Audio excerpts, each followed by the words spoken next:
Just a last question, Bhante. A question that a lot of people do ask, I've been asked this, what does Buddhism have to say about it? And that's, why is there so much suffering in the world?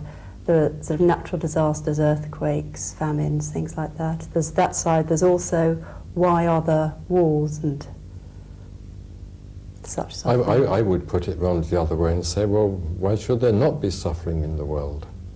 Do you think suffering is good for people? I don't think it's good for people, not necessarily. I think in most cases it isn't. But then, why should there not be suffering in the world? I mean, you mentioned earthquakes. Yes. But what causes earthquakes?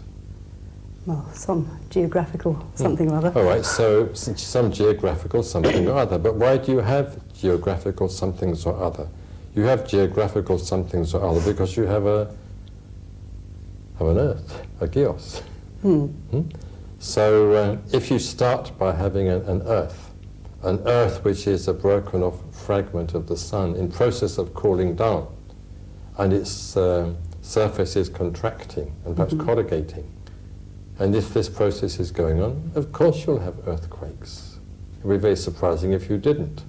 And if the earth in the meantime has given birth to various forms of life, and when the earth has its earthquakes, some of these different forms of life are caught in the cracks, let us say.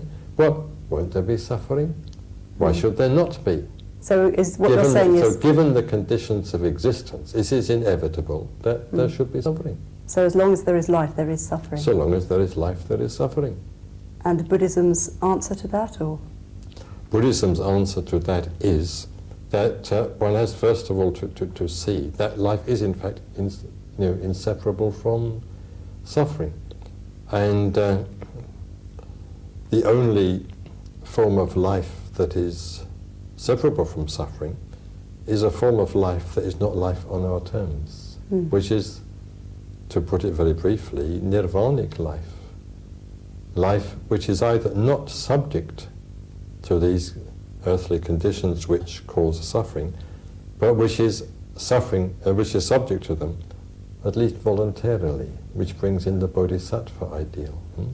You either escape from suffering by escaping from life, in the sense in which I've been using the term, or you don't escape from suffering and don't escape from life, but accept them voluntarily as the conditions for existing at all and for helping other people. But you can't abolish suffering on your own terms. A lot of human suffering is of course caused by human greed, attachment and so on, but not all of it, because some is caused by natural disasters, and perfectly good people can suffer.